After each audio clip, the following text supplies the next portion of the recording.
Now on 105.9 FM and streaming worldwide on the WMAL app. O'Connor and Company. 5:07 on this day after Transvisibility Day, and we are loaded for bear. Good morning. I hope you had a great Sunday yesterday as you celebrated the visibility of all the transgendered Americans. It's about time they got a day. Wait, don't they have the whole month of June, for God's sake? There are like 157 days marked to celebrate transgender people. Stop with your resurrection stuff, everybody. Yeah. It's time to give credit where it's due. Coming up at 6:35, Gabby Hoffman, Independent Women's Forum. 7:05, Joe DeGeneva. 7:35, Senator Ben Cardin. Really? Huh. On his way out the door, he comes by and says hi to us. That's okay. Senator Ben Cardin talking about the effort to rebuild the Baltimore Bridge. And then at 8:35, Mike Clancy running for Congress in Virginia's 10th Congressional District. I'm Larry O'Connor. That right there is Julie Gunlock. Good morning. Good morning to you. You know, I shouldn't joke about Transvisibility Day because, you know, not enough credit. I loved Smokey and the Bandit, and that Trans Am was phenomenal. And they really don't. It's sort of from the bygone era, and we don't. It's not. That's not the one. Not the kind of trans that we're talking about. No. It can't be the. It's not the trans configuration. The dudes no. that dress up like girls. Come on. Since when are they invisible?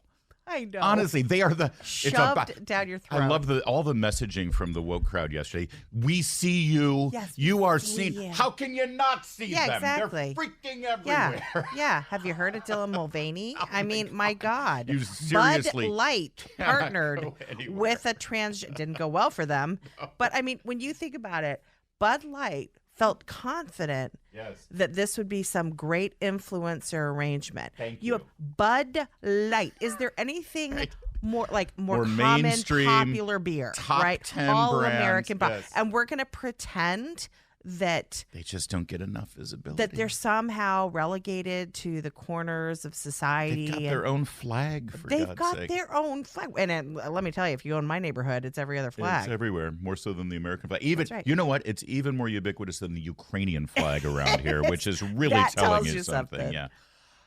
You know, here's the thing about Easter.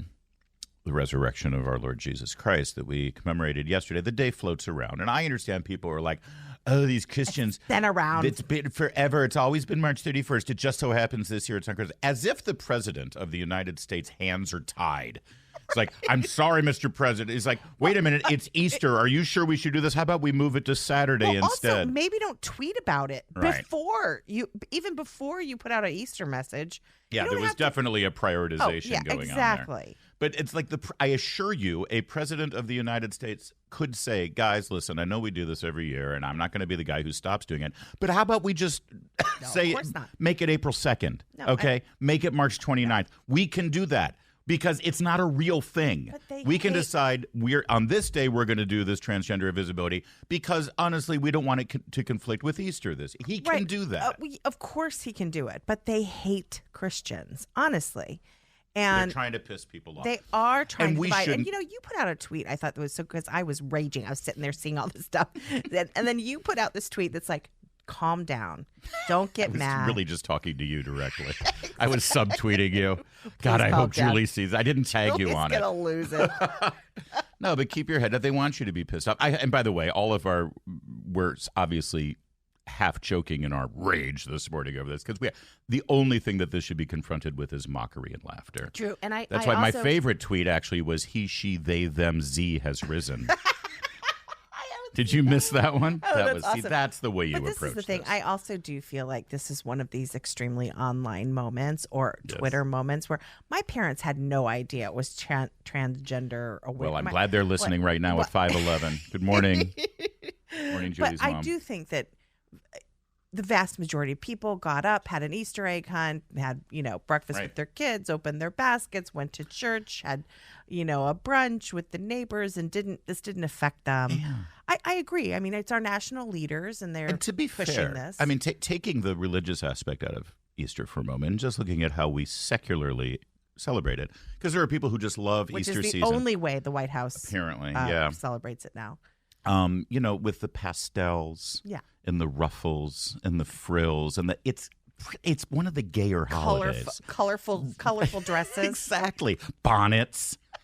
Even the men are all wearing, pastels and bow ties and things. It's like, if you're going to look at... My husband and I kind of coordinated our bow tie / dress. See? Yes. I mean, is there anything gayer than that? So it's already sort of got that vibe to it. So we were able to sort of, again, I just want to reiterate, setting the resurrection aside. I'm merely focusing on the other. I mean, let's face it, In Your Easter Bonnet, with the song that everyone sings, right, from Easter Parade, Judy Garland was in that, gay icon. True. Easter, secularly speaking, has a gay vibe to it. That's the only time my husband wears pink. Thank you. Yes, there you Same go. here. He feels like it's okay. So I get it. I do. The statement that came from the White House, I, Joseph Robinette Biden the third, or whatever it is, yes, hereby declare transgender visibility. On the letterhead from the White House, it had the Easter Bunny and little eggs. Did you notice that? Oh, God, no. Yeah, yeah. It's not like they didn't know that it was Easter. It really does amaze me, because I was really surprised to see sort of this, of course, the secularization. But I thought the Easter Bunny terrified him, and he's not getting better. Yeah, Easter has not been a good holiday for Biden. Not. Every Easter, something. How do you muck up Easter? He managed it the first time. And if you don't remember what I'm talking about, there was that video of the Easter Bunny coming up and scaring him. Yeah. It was obviously a staffer that was sent over to the line. I think it was Karine Jean-Pierre in there. I really do. And because the problem was the president was starting to talk to reporters on the other, and the Easter Bunny had to intervene. Was dispatched. And he looked terrified, like, oh my, the rodents are getting giant around here. It was pretty scary. So you're right. Easter has not been very good to him. And, well, again, it's setting all of that aside for a moment. Honestly, the most outrageous thing that I saw with regard to this president, our Catholic president, on Easter, yes, you should be annoyed, but you should mock the whole transgender visibility thing. It's like, it's so obvious, it's so blatant how everyone fell over themselves. Yeah. But they also put out another statement that said the Easter egg decorating contest this year at the White House would ban any religious symbols. So you're decorating your Easter egg, and if you put a cross on it, it will be disallowed from the Easter egg decoration. That is a blatant. To hell with the trans thing. This is going out of your way, blatant insult to anyone celebrating the real reason for Easter. Yeah. And honestly, I found that more offensive. Because I can fully celebrate the resurrection of the Lord in my own way, and you can do your trans thing over there, and I won't bother you. You don't bother me. It's canceling God. But it's literally impossible to celebrate Easter in my way. So if you put, if your egg had a decoration of Dylan Mulvaney on it with a Bud Light can, totally fine. You win first place. But if you put a cross on it or a scene from Calvary, honestly, I think that's that's the thumb in your eye, even more so. Yeah, and again, it's meant to divide. That is what this president is his goal has been, to divide this country. Well, for those of you who question the president's legitimate Catholic bona fides, as he's constantly throwing it in your face, I'm a devout practicing Catholic. Right. We actually had the Cardinal of Washington, D.C., Wilton Gregory, yesterday on Face the Nation, and he was asked specifically about this. And I have to say, I'm not a huge fan of this Cardinal in terms of how he, rules the roost here in the D.C. Archdiocese. But when pressed, finally, because he doesn't do a whole lot of media and takes questions like this, he actually gave a pretty legit and important answer. Not as far as I'd like him to go, but, that's why I'm not wearing a collar. But I want you to hear that coming up in just a moment. First, though, it's 5:15. WMAL. Making sense of the news. Live from the Home Paramount Pest Control Studios. Home Paramount, the leader in pest control since 1939. By the way, we failed to note that it's the first day of April, which is always the stupidest day on the calendar. April Fool's Day. Oh. And especially in radio, where people do just stupid things. And I assure you, anything that we do today... Don't believe us. I mean, we're always sort of foolish. But anything that we do today that when you're hearing it's like, oh my God, is this a prank? It's not going to be a prank, I promise. We don't do that sort of thing. It's stupid. I hate it. It's ridiculous. But I'm sure I'm going to get tricked with something. We'll talk about that later. Do you have like an April Fool's story? Did somebody get you once? No, but my sister once scared someone half to death. Oh, perfect. Let's save that for later. Okay. We do love near-death experiences. If we can laugh at it. Okay. It wasn't funny. So a little later, we'll talk about April Fool's jokes. In the meantime, this was no April Fool. Cardinal Gregory, Wilton Cardinal Gregory, on Face the Nation. He was with a Episcopalian bishop, by the way, a woman with what can only be described as a Megan Rapinoe style haircut. Oh, so I'll dear. just let you connect the dots there. He was asked specifically about Joe Biden's affinity for not really being very Catholic. In the case of the president, do you get a sense that his regular attendance and adherence to the faith resonates with American Catholics? I would say that he's very sincere about his faith. But like a number of Catholics, he picks and chooses dimensions of the faith to highlight while ignoring or even contradicting other parts. There is a phrase that we have used in the past, a cafeteria Catholic. You choose that which is attractive and dismiss that which is challenging. Or as I'll let the Episcopalian situation chime in a second, but I would add to that that's a pretty good description of what's going on here. I would, and I think he's a cardinal, he's a bishop, he's being incredibly charitable. Yes, obviously. yes. I would add to that, not only is he choosing the things that are attractive and leaving behind at the cafeteria line those things that are uncomfortable as a Catholic, and he's right. That's Like talking to your granddaughter. that's not uncommon.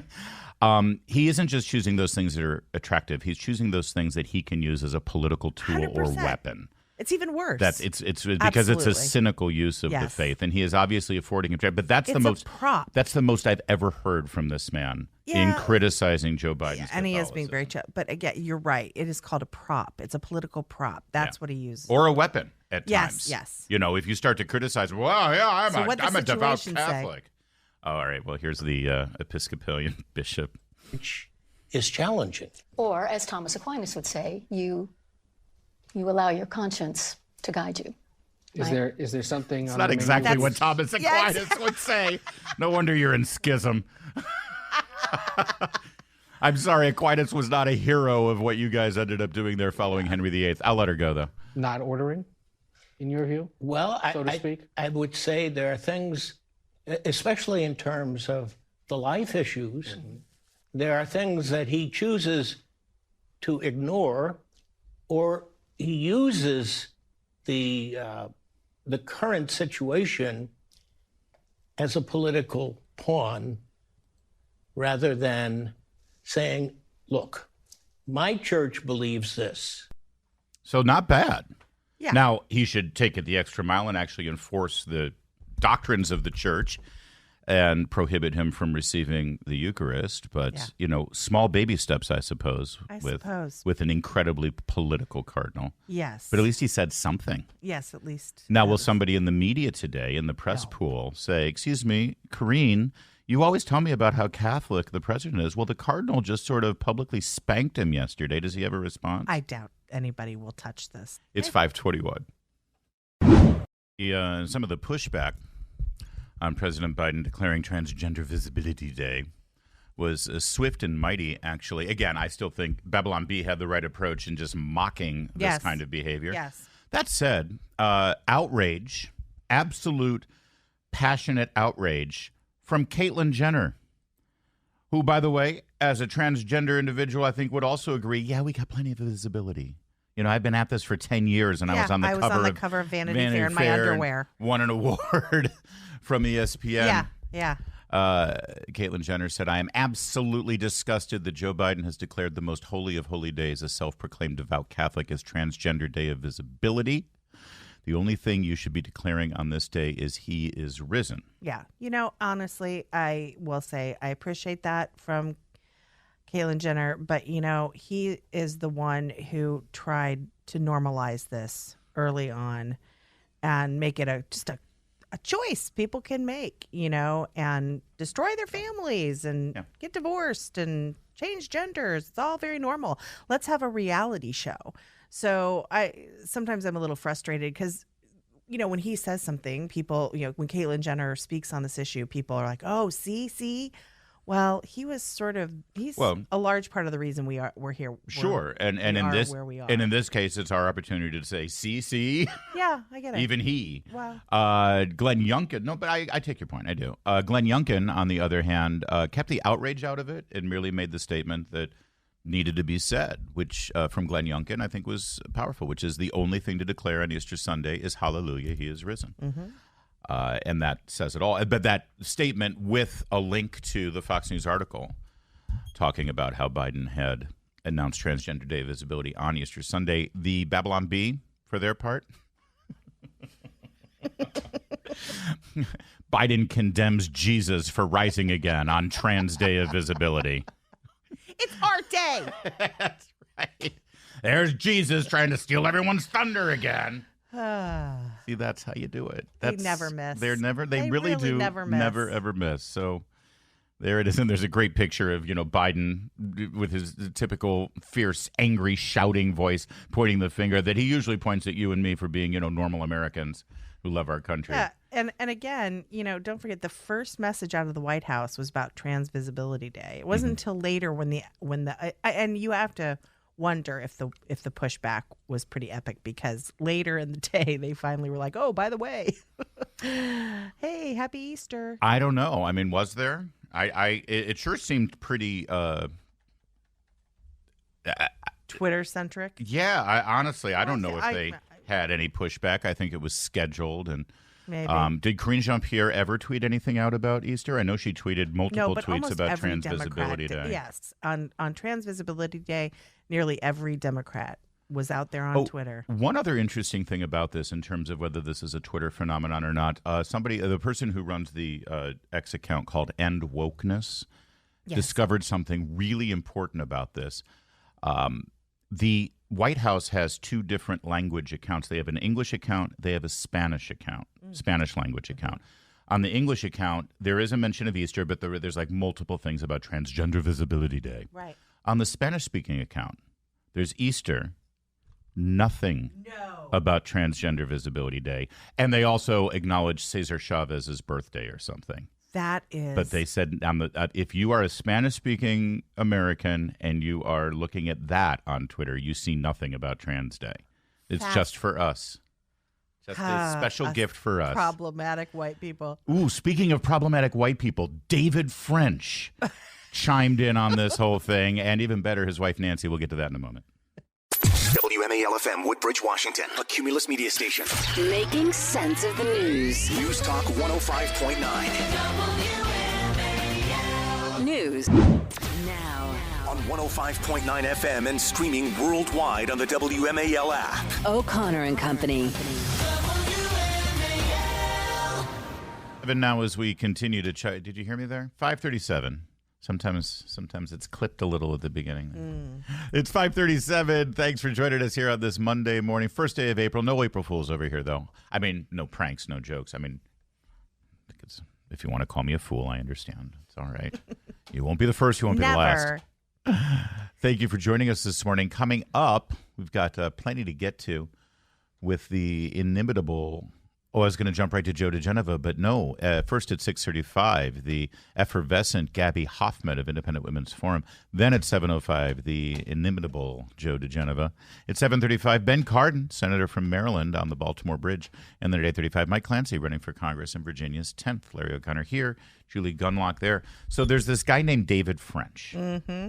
He's like a Bill Kristol, Jonah Goldberg kind of, made a new career out of Never Trump. Right. He was like a conservative Christian voice at National Review. Yes. And if you look at his archive on National Review, there's a lot of stuff in there opposing gay sex education in schools and transgender bathroom policies and all the stuff that we are still very concerned about. He's not so concerned about those things anymore because Trump broke his brain. That's right.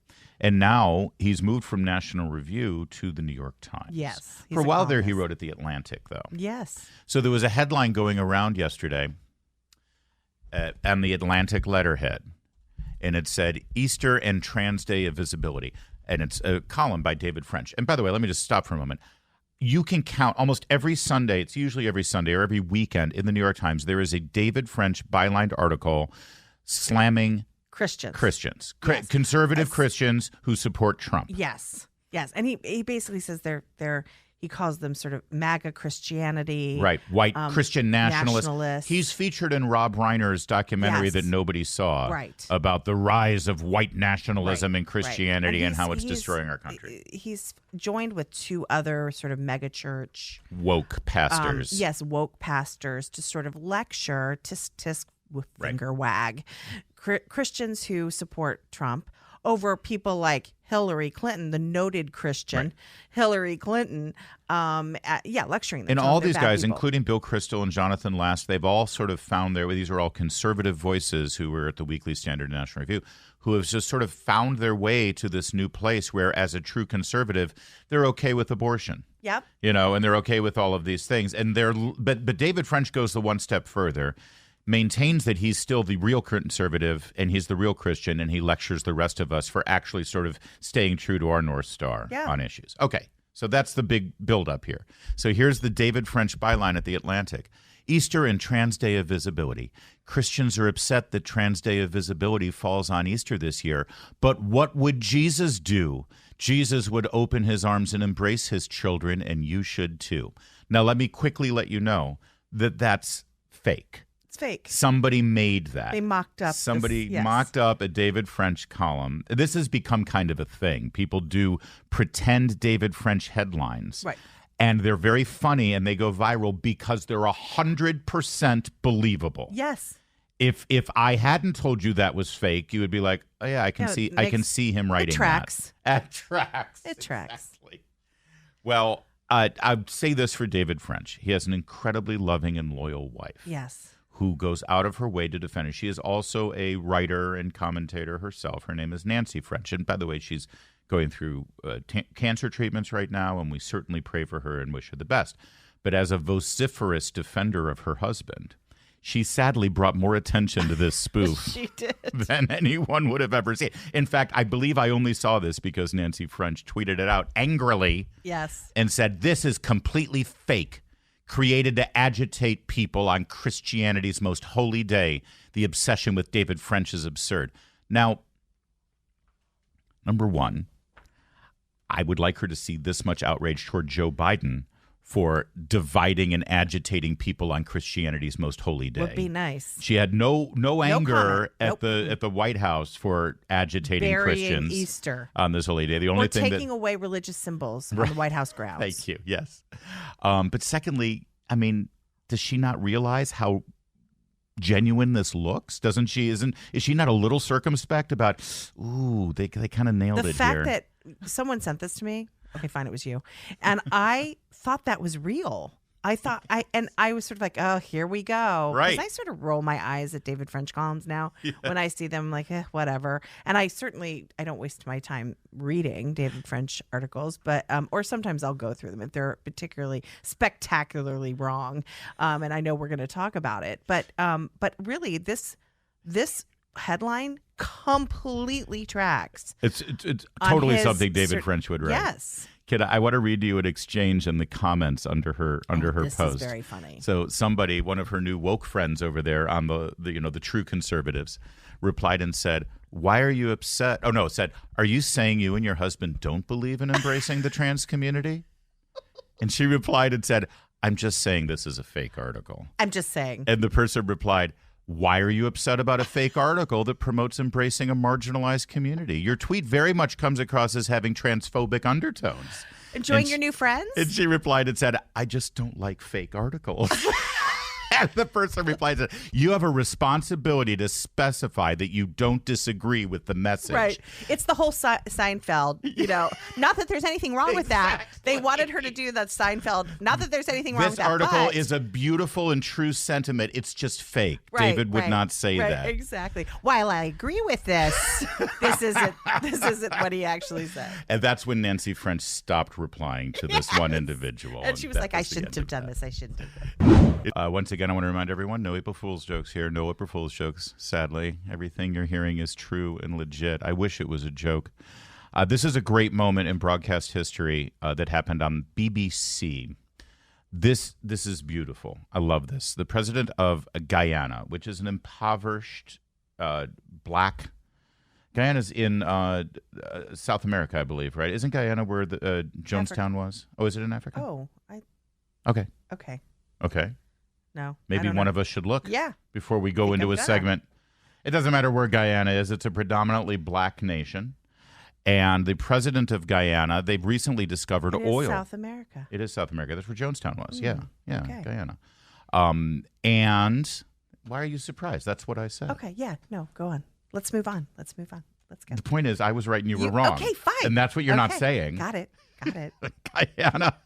And so they recently discovered oil. Mm-hmm. And so, of course, this impoverished nation is drilling the oil. Right. And selling it. And making and no longer impoverished. Yeah. And this is a wonderful thing. Right. Not according to the uptight BBC journalist. Right. Listen, there's so much to break down in this.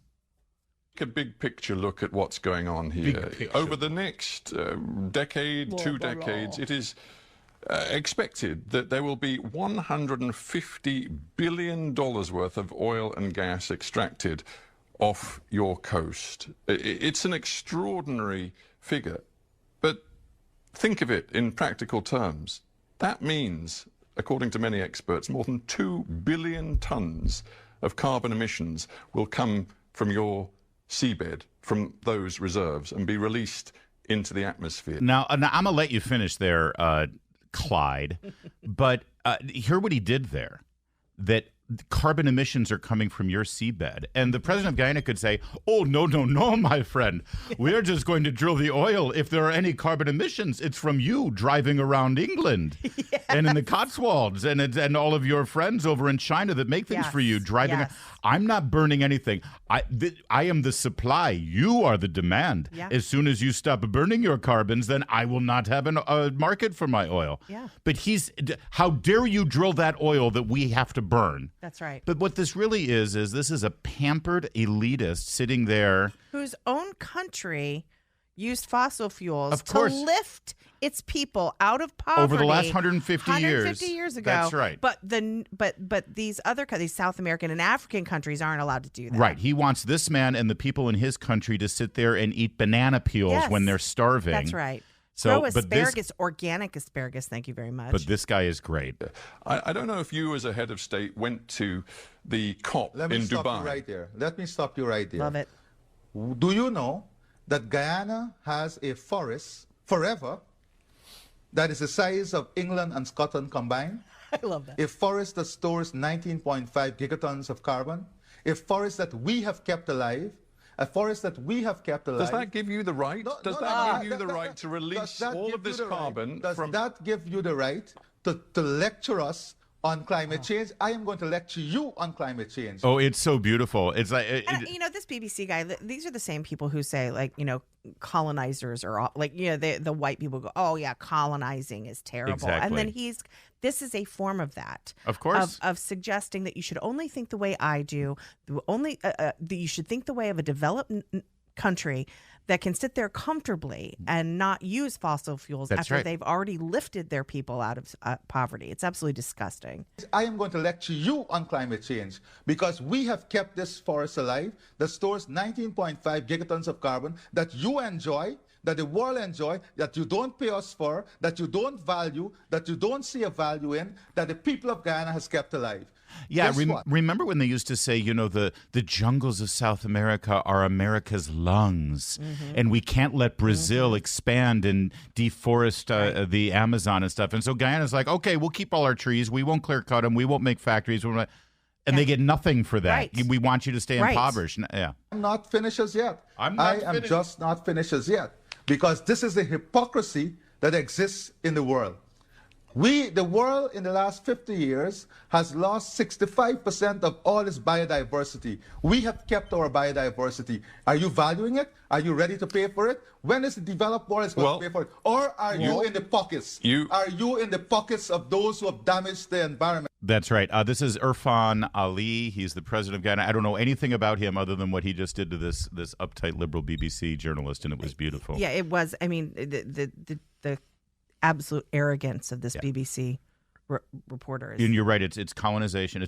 It's cultural, economic, and intellectual colonization. And know that these activists, green activists, so-called green activists, have gone into Africa, the most impoverished parts of the country and in South America, and have in many cases convinced some of the leaders there that they shouldn't use, for instance, GMO seeds, that they shouldn't, really advance their technologies in certain ways that the green activists don't agree with. Thank God this guy is standing. Yeah, he's looking out for his people and bringing his people out of poverty. And there's also an other underlying tone here from this Brit and other Brits like him. It's like, you know what? We had those Arabs under control before they discovered oil. And now look at them. We can't deal with them because they got uppity, because they got oil and they got wealth. We can't let you people do the same thing. That's where also rooted in. It's 5:54.